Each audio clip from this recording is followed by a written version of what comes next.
Rich versus poor అక్క చెల్లెళ్ళు. అజ్ఞాతపురం అని ఒక చిన్న గ్రామం ఉంది. ఆ గ్రామంలో ఒక కుటుంబం ఉంది. ఆ కుటుంబంలో శంకరయ్య, పార్వతి అనే దంపతులున్నారు. వాళ్లకి 2 పిల్లలు. మొదటమ్మాయి రాధిక, రెండో అమ్మాయి రవళి. వాళ్లది మధ్యతరగతి కుటుంబం కావడంతో తండ్రి పై చదువులు ఇద్దర్నీ చదివించలేక సతమతమవుతున్న సమయంలో రాధిక తండ్రితో ఇలా అంది. నాన్నా, మీరు మా చదువుల గురించి బాధపడాల్సిన అవసరం లేదు. నాకు చదువుకోవాలన్న ఆసక్తి లేదు. మీరు చెల్లినే బాగా చదివించండి. తను చదువుకుంటే అంతే చాలు. ఆ మాట విన్న తండ్రి బాధగా, నువ్విలాంటి నిర్ణయం ఎందుకు తీసుకున్నావో నాకు తెలియదనుకుంటున్నావా? అన్నింటికీ ఆ భగవంతుడే ఉన్నాడు. నేను చెల్లిని బాగా చదివిస్తాన్లే అంటూ చెప్పాడు. తను చాలా సంతోషించింది.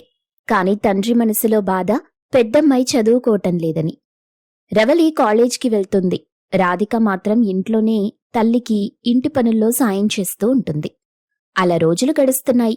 రాధిక ఇంట్లో ఖాళీగా ఉండటం ఇష్టం లేక బట్టలు కుట్టటం, తనకొచ్చిన చిన్న చిన్న బొమ్మలు తయారు చేయటం లాంటివి చేస్తుండేది. అలా సంపాదించిన డబ్బు మొత్తం ఖర్చు పెట్టకుండా జాగ్రత్తగా దాచుకునేది. రవళి చదువు పూర్తయింది. ఇప్పుడు తండ్రికి సమస్య ఎక్కువైంది. 2 పిల్లలకి పెళ్లిళ్లు చెయ్యాలి. ఒకరోజు శంకరయ్య, పార్వతి ఇద్దరూ కూడా గుడికి వెళ్తుండగా ఇంతలో పంతులుగారు ఎదురయ్యారు. ఈ రోజు గుడి ప్రాంగణంలో ఎవరూ ఉండకూడదు. అందుకే ద్వారాలు తీయలేదు. పైగా మీ ఇంటికే బయలుదేరుతున్నాను. మా ఇంటికెందుకు పంతులు గారు? నాకర్థమైంది పంతులుగారు, సంబంధాల గురించే కదా? అవునమ్మా, మంచి సంబంధం మీ పెద్దమ్మాయికొచ్చింది. వాళ్ళకి చదువులు, కట్నాలు ఇవేమీ అవసరం లేదు. అమ్మాయిని అబ్బాయి ఎక్కడో చూశాడంట. ఇక ఇంట్లో కూడా పట్టుపట్టుకొని కూర్చున్నాడు ఆ అమ్మాయినే పెళ్లి చేసుకుంటానని. అందుకు వాళ్ళిద్దరూ చాలా సంతోషించారు. వాళ్లని పెళ్లి చూపుల కోసం రమ్మని చెప్పారు. పంతులుగారు కూడా సరేనన్నారు. వాళ్ళిద్దరూ సంతోషంగా ఇంటికి తిరిగి వెళ్లారు. ఇంటి దగ్గర పార్వతమ్మ రాధికతో, అమ్మా రాధిక, నీ అదృష్టం పండిందే. కోటీశ్వరుల సంబంధం నిన్ను వెతుక్కుంటూ వచ్చింది. అబ్బాయి శేఖర్ నిన్నే చేసుకుంటానన్నాడంట. వాళ్ల సంగతి తెలిసిందే కదా. ఇక్కడే 3 ఇళ్లున్నాయి. పట్నం వెళ్లి ఇంకా బాగా సంపాదించారు అని గొప్పగా చెప్పింది. అందరూ సంతోషిస్తుంటే రాధిక మాత్రం ఆలోచిస్తూ ఉంది. తల్లి దాన్ని గమనించి ఏమైందని అడగ్గా, అమ్మా, ఈ పెళ్లి నాకొద్దు. ఈ సంబంధం రవళికి చెయ్యండి అని గట్టిగా అనడంతో, ఏంటే పిచ్చిదానా, అబ్బాయి నిన్నిష్టపడ్డాడు. పైగా అంత పెద్ద ఇల్లు, ఆస్తిపాస్తులు. నువ్వు మహారాణిలా ఉంటావు. ఎందుకు చెప్తున్నానో ఆలోచించు. వద్దంటావేంటి? ఆ మాటలకి రాధిక ఏడుస్తూ, అదేనమ్మా నేను భయపడేది. నేను చదువుకోలేదు. రేపా పెద్ద ఇంట్లో అడుగు పెడితే ఆ అబ్బాయి పక్కన భార్యలా కాదు, పని మనిషిలా కనిపిస్తాను. 4 ముక్కలు ఇంగ్లీష్ మాట్లాడలేను. నలుగురిలో ఆ అబ్బాయి పరువు తీయలేను. కాని రవళి అలా కాదు. చదువుకుంది, తెలివైనది. ఆ ఇంటికి కోడలిగా, ఆ అబ్బాయికి భార్యగా తనే సరిపోతుంది. నా చెల్లి ఆ ఇంట్లో మహారాణిలా ఉండటమే నాకు కావాలి. రాధిక మాటలకు శంకరయ్యకి, పార్వతికి నోట మాట రాదు. తన చెల్లి భవిష్యత్తు కోసం అక్క ఎంత దూర ఆలోచన చేసిందో అర్థమై కన్నీళ్లు పెట్టుకున్నారు. ఇక ఆ రోజు గడిచిపోయింది. మరుసటి రోజు శేఖర్ కుటుంబం పెళ్లిచూపులకొచ్చారు. శేఖర్, అతని తల్లిదండ్రులు హాల్లో కూర్చొని ఉన్నారు. రాధిక అందరికీ నమస్కారం చేస్తుంది. వాళ్లు మాట్లాడుకుంటూ ఉండగానే, రాధిక గారు, మిమ్మల్ని గుళ్ళో చూసినప్పుడే నిర్ణయించుకున్నాను. మీరే నా అర్థంకి కావాలని.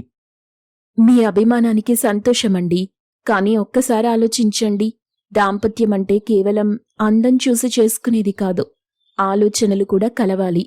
నేను చదువుకోలేదు. రేపు మీ బిజినెస్ పార్టీలోనో, మీ ఫ్రెండ్స్ ముందో నేను తలవంచుకొని నిలబడాలి. అది మీ హోదాకి మంచిది కాదు. శేఖర్ ఆశ్చర్యంగా చూస్తున్నాడు. రాధిక రవళిని పిలిచి తన పక్కన నిలబడమని చెప్పింది. రవళి అక్కడికొచ్చి నిలబడింది. ఇదిగోండి, ఇది నా చెల్లి రవళి. డిగ్రీ చదివింది. తెలివైనది, విద్యావంతురాలు. మీ ఇంటి గౌరవాన్ని, మీ స్థాయిని నిలబెట్టగల సమర్థురాలు. దయచేసి నా చెల్లిని మీ భార్యగా చేసుకోండి. అప్పుడు నాకన్నా ఎక్కువ సంతోషించే వాళ్ళెవ్వరూ ఉండరు. ఇక శేఖర్ తల్లిదండ్రులు ఏమీ మాట్లాడరు.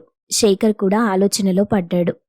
మనసులో, చదువుకున్న రవళి అయితే నాకు అన్ని విధాలా తోడుగా ఉంటుంది. దీని గురించి ఆలోచించాలి. అనుకుని వాళ్లతో అదే విషయం చెప్పి అక్కడి నుండి వెళ్ళిపోతారు. శంకరయ్య కుటుంబం ఆలోచనలో పడింది. వాళ్ళు ఏం చెప్తారన్న దానిపై కంగారు పడుతుంటారు. ఆ రోజు గడిచిపోయింది. మరుసటి రోజు శేఖర్ వాళ్ల దగ్గర నుండి కబురొస్తుంది. శేఖర్ రవలిని పెళ్లి చేసుకోవడానికి ఒప్పుకున్నాడని. ఆ విషయం తెలుసుకుని కుటుంబం చాలా సంతోషిస్తుంది. కొద్ది రోజుల్లోనే వాళ్ళిద్దరి పెళ్లి అంగరంగ వైభవంగా జరిగింది. రవళి పట్టుచీర కట్టుకుని నగలతో మెరిసిపోతూ కారులో అత్తారింటికెళ్ళింది. రాధిక వెళ్తున్న తన చెల్లివైపు చూసి మురిసిపోయింది. చాలా సంతోషంగా అలా జరిగిపోయింది. కొన్ని రోజుల తరువాత రవళి దగ్గరి నుండి ఎలాంటి కబురు ఉండదు. ఫోన్ చేసినా తను జవాబివ్వదు. ఆ విషయం గురించి తల్లి, తండ్రి, రాధిక ముగ్గురూ కంగారు పడతారు. అదే సమయంలో రాధిక, నాన్నా, మీరేం కంగారు పడకండి. చెల్లెలు కొంచెం పని హడావిడిలో ఉండుంటుంది. అందుకే మనకెలాంటి కబురు అందించలేదు. ఎక్కడున్నా తను సంతోషంగా ఉండడమే కదా మనకు కావలసింది అని సర్ది చెప్పింది.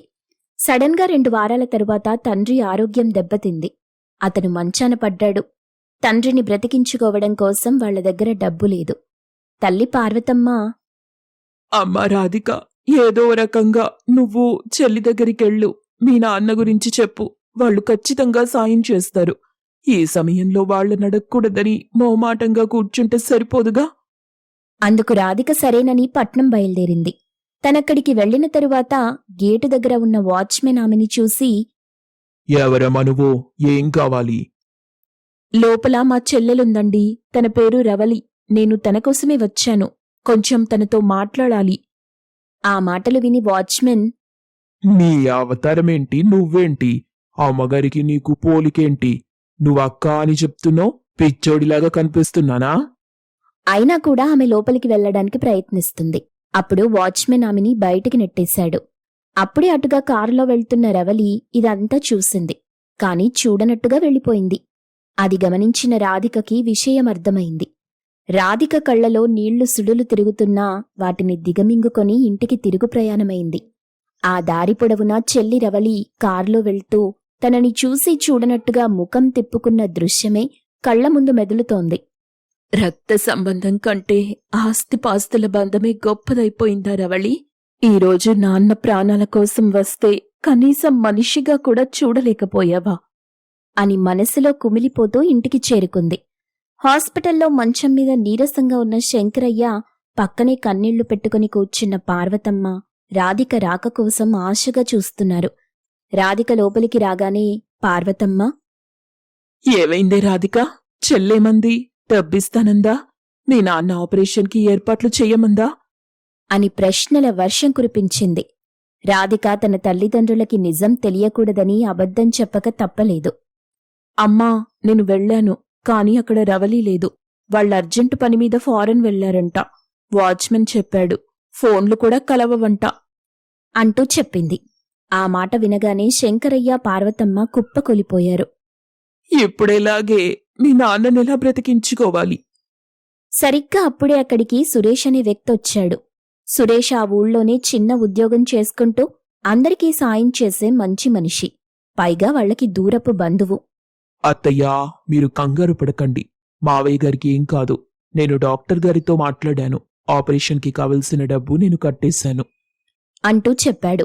ఆ మాట వినగానే అందరూ ఆశ్చర్యంగా చూస్తున్నారు. సురేష్ గారు, అంత డబ్బు మీకెక్కడిది? మాకోసం ఎందుకింత పెద్ద సాయం చేస్తున్నారు? డబ్బులు పోతే సంపాదించుకోవచ్చు రాధిక గారు, కాని మనుషులు పోతే తిరిగి రారు కదా. ఆ రోజు మా అమ్మ చనిపోయే చివరి నిమిషంలో మంచినీళ్ళివ్వడానికి కూడా ఎవరూ లేరు. అప్పుడు మా అమ్మకి మీరు సాయం చేశారు. దురదృష్టవశాత్తు అమ్మని కాపాడుకోలేకపోయాను. ఆ బాధేంటో నాకు తెలుసు. శంకరయ్య గారు నాకు తండ్రి లాంటి వారు మీరు. ఆయన కళ్లలో ప్రాణముండగా జేబులో డబ్బు లేదని ఆగిపోకూడదు. అతని మాటలకు వాళ్లు చాలా సంతోషించారు. తరువాత ఆపరేషన్ జరిగిపోవటం, అతను క్షేమంగా ఇంటికి రావటం జరిగింది. రోజులు గడుస్తాయి. ఒకరోజు శంకరయ్య, పార్వతమ్మ ఒక నిర్ణయానికొచ్చారు. వాళ్లు రాధికని పిలిచి కూర్చోబెట్టారు. అమ్మా రాధిక, కష్టంలో ఉన్నప్పుడు సురేష్ మనల్ని ఆదుకున్నాడు. వాడికా వెనక ముందు ఎవరూ లేరు. వాడి మంచితనం చూస్తే ముచ్చటేస్తుంది. నేను వాడికిచ్చి పెళ్లి చేస్తే నువ్వు సంతోషంగా ఉంటావనిపిస్తుంది. నీ అభిప్రాయం చెప్తావా? రాధిక ఆలోచనలో పడింది. రవళిలా కోటీశ్వరుడు కాకపోయినా కష్టంలో తోడుండే మనిషి సురేష్ అని అర్థం చేసుకుని పెళ్లి కొప్పుకుంది. పెళ్లి ముహూర్తం నిశ్చయమవుతుంది. పెళ్లి పత్రికలు రాస్తుండగా పార్వతమ్మ అమాయకంగా, రాధిక, ఎలాగూ పెళ్లి కుదిరింది కదా. రవళి వాళ్ళు ఫారెన్ నుండి వచ్చేస్తుంటారుగా. పాపం అక్క పెళ్లి చూడలేదని బాధపడుతుంది. మనం వెళ్ళి పిలుద్దాం పదా. కనీసం కబురు పెట్టినా వాళ్లే వస్తారుగా. అనగానే రాధిక కంగారు పడింది. నిజం తెలిస్తే తల్లిదండ్రులు బాధపడతారని, వద్దులేమ్మా, వాళ్ళిప్పుడే రారు. పైగా పెద్ద పెద్ద బిజినెస్ వ్యవహారాలు. మనమిప్పుడు వెళ్లి పిలిచినా రాలేని పరిస్థితిలో ఉంటే వాళ్ళు బాధపడతారు. మనము బాధపడాలి. నా పెళ్లి మీ చేతుల మీదుగా మన ఊరి మనుషుల మధ్య సాదాసీదాగా జరగటమే నాకిష్టం. ఆడంబరాల కోసం పిలిచి వాళ్లని ఇబ్బంది పెట్టద్దు. నా చెల్లెక్కడున్నా సంతోషంగా ఉంటే చాలు. నా పెళ్లికి తను రాకపోయినా తన మనసిక్కడే ఉంటుందని అనుకుంటాను. ఆ మాటలకి తల్లిదండ్రులు ఒప్పుకుంటారు. కాని రాధిక మనసులో మాత్రం, రవళి చాలా మారిపోయింది. డబ్బు వ్యామోహంలో మునిగిపోయింది. తనకి కుటుంబం మీద ప్రేమ కంటే డబ్బు మీద ఆశుంది. ఇక తను మనల్ని ఏం పట్టించుకుంటుందిలేమ్మా అనుకుని చాలా బాధపడింది. కొన్ని రోజుల తరువాత పెళ్లి జరిగింది. సురేష్, రాధిక చాలా సంతోషంగా తల్లిదండ్రులతో పాటే కలిసున్నారు. అలా కొన్ని నెలలు గడిచాయి. ఒకరోజు రాత్రి అందరూ నిద్రపోయాక శంకరయ్యకొక్కసారిగా గుండెలో నొప్పి మొదలైంది. అతనక్కడికక్కడే కుప్పకూలిపోయాడు. రాధిక, సురేష్, పార్వతమ్మ ఎంత ప్రయత్నించినా ప్రయోజనం లేకపోయింది. ఆ ఇంటి పెద్ద దిక్కు రాలిపోయింది. ఆ రాత్రి ఆ ఇంట్లో ఏడుపులతో తెల్లవారింది. అప్పుడు రాధిక సురేష్తో, నాన్న పోయారన్న విషయం రవలికి తెలియాలి. తను కనీసం చివరి చూపైనా చూసుకుంటుంది. మనం వెళ్ళి పిలుద్దాం పదండి. సురేష్, రాధిక ఇద్దరూ కలిసి రవళి ఇంటికి బయలుదేరారు. అక్కడికి వెళ్లగానే వాచ్మెన్ వాళ్లనడ్డుకున్నాడు. ఎక్కడికి? ఎవరు మీరు? లోపలికెళ్లాలంటే పర్మిషన్ ఉండాలి. ఉందా? అయ్యా, నేను రవళి అక్కని. మా నాన్నగారు చనిపోయారు. ఈ విషయం చెప్పడానికే వచ్చా. ప్లీజ్ లోపలికి వెళ్ళనివ్వండి అని ఏడుస్తూ వేడుకుంది. సర్లే, లోపలికెళ్ళి నేను విషయం చెప్పొస్తాను అని లోపలికి వెళ్లి తిరిగొచ్చాడు. మేడం గారు ఎవరినంటే వాళ్ళని లోపలికి రానివ్వద్దన్నారు. మీరు అబద్ధం చెప్తున్నారని మేడం చెప్పారు. మీరెవరో తెలీదంట. మీ నాన్న చనిపోతే మేడం గారికి ఏం సంబంధం? ఇక్కడ గొడవ చేయకుండా వెళ్ళిపోండి అని కఠినంగా చెప్పాడు. ఆ మాటకి రాధిక రక్తం మరిగిపోయింది. తను పెద్దగా అరుస్తూ, రవళి, బయటికి రావే. నాన్న పోయారు. ఆయన్ని చివరిసరి చూడ్డానికి కూడా రావా? ఆస్తిపాస్తులొస్తే మనుషుల్ని మర్చిపోతావా? నాన్న నిన్ను తలుచుకొని ఎలా ప్రాణం విడిచారో తెలుసా? నీకోసం నా చదువుని, నా జీవితాన్ని త్యాగం చేశానే. దానికి నువ్విచ్చే బహుమతిదేనంటే కనీసం తండ్రి శవానికి నివాళులర్పించడానికి కూడా నీకు సమయం దొరకట్లేదా? బాధపడకు. ఆ అమ్మాయికి డబ్బు కావాలని గట్టిగానే నిర్ణయించుకున్నట్టుంది. ఇక ఇక్కడ ఉండే సమయం వృధా చేయటం అనవసరం. తొందరగా వెళ్దాం పదా. రాధిక దారి పొడవునా కుమిలి కుమిలి ఏడ్చింది. ఇంటికొచ్చాక శంకరయ్య అంత్యక్రియలు సురేష్ దగ్గరుండి కొడుకులా జరిపించాడు.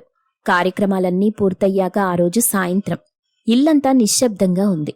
పార్వతమ్మ గోడకున్న శంకరయ్య ఫోటో వైపు చూస్తూ, రాధిక, మీ నాన్నకి రవళి అంటే ఎంత ప్రాణమో నీకు తెలుసు కదా. చిన్నప్పుడు దానికి చీమ కుడితేనే విలవిలలాడిపోయేవాడు. అలాంటిది తండ్రిని చివరి చూపు చూడలేక ఎంత బాధపడుతుందో నా తల్లి. తల్లి మాటలకి రాధిక కళ్లలో నీళ్లు తిరిగాయి. తల్లిని ఓదారుస్తూ తన మనసులో, అమ్మా, పేగుబంధం కంటే పైసల బంధం గట్టిదనుకుంది రవళి. మనం పేదవాళ్లమమ్మా. మన ప్రేమని అర్థం చేసుకునేంత పెద్ద మనసు ఆ కోటీశ్వరురాలికుండదు. ఆస్తి కోసం తండ్రిని మర్చిపోయిన దాన్ని తలచుకొని నువ్వు బాధపడకు. నాన్న ఆత్మ శాంతించాలంటే మనం ధైర్యంగా ఉండాలి అని తనలో తానే బాధపడింది.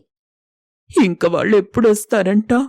ఇక్కడింత జరుగుతున్నా తనకేం తెలియట్లేదు. నాకు బాధగా ఉందే. అసలు తను ఎలా ఉందోనని భయంగా ఉంది అని మరింత ఏడుస్తుంది పార్వతమ్మ. రాధిక, సురేష్ ఇద్దరూ కూడా ఆమెకి ధైర్యం చెప్పారు.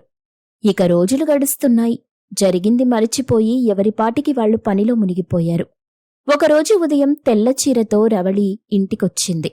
దాన్ని చూసి వాళ్ళు ముగ్గురూ ఆశ్చర్యపోయారు. అసలేం జరిగింది? తరువాయి భాగంలో చూద్దాం.